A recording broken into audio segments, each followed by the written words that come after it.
এখন বাজে 3টে। আমাদের ঘরের অবস্থা দেখো। রিসেন্ট আমাদের ঘরে কাঠের কাজ হয়েছে, কাঠটা ঘোরানো হয়েছে, আলমারি সরানো হয়েছে, এখনও কাজ শেষ হয়নি।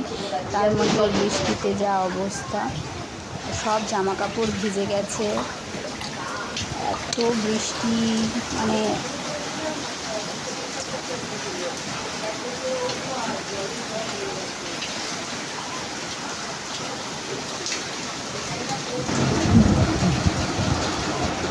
এই যে সাইড দিয়ে জল ঢুকছে।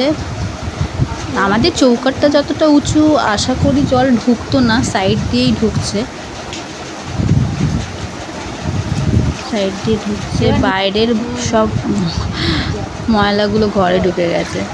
কি অবস্থা! 3টের সময় আমরা এগুলো করছি। মাথায় আসছে কি অবস্থা, কত জল! এত বছরে এই প্রথমবার এমন বৃষ্টি হলো যার জন্য জল এতটা ঢুকে গেছে ঘরে। খুবই খারাপ অবস্থা ছিল আমাদের আলমারিতে, মানে কোথায় কি রাখবো বুঝতেই পারছি না। আলমারিতে জল ঢুকে গেছে, নিচের দুটো থাক খালি করতে হয়েছে, বাথরুমও অলমোস্ট ভর্তি হয়ে গেছে।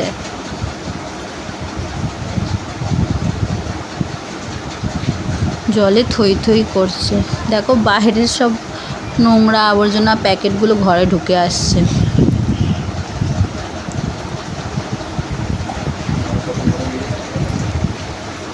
কোথায় কি রাখবো, রাখার জায়গা নেই, সব আলমারি থেকে বার করে ওপর রাখা হয়েছে। দেখছো কিরম জল ঢুকছে? এটা চৌকাঠের ওপর থেকেই আসছে, মানে এত বৃষ্টি হয়েছে, মানে হচ্ছিল, কন্টিনিউ হয়ে যাচ্ছিল।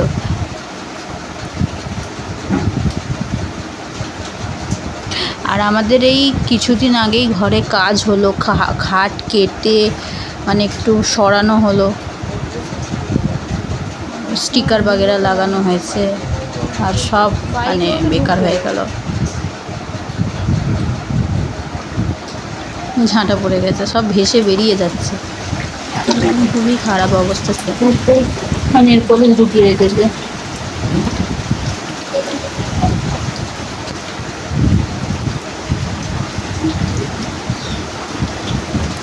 ওপর দিয়ে আসছে।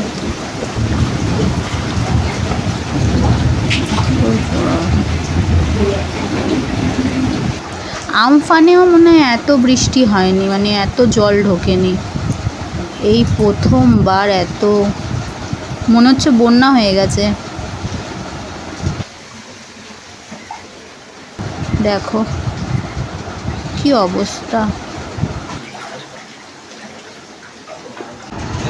আমরা 3টে থেকে জেগে, আর ইনি 4টের সময় উঠে গেছে, আর ঘুমানোর নাম নেই। একেবারে পা ধুয়ে খাটের ওপর উঠে গেছি, আর কি করব, কিছু করার নেই। বাইরের নোংরাগুলো ঘরে ঢুকে গেছে। দরজাটা খোলা ছিল, খোলা না থাকলে বাবা। মর্নিং হয়েছে মানু? হ্যাঁ, আমাদের ঘরে কি হয়েছে আজকে? জল জমেছে, বন্যা হয়েছে।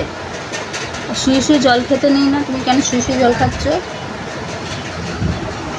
কি অবস্থা!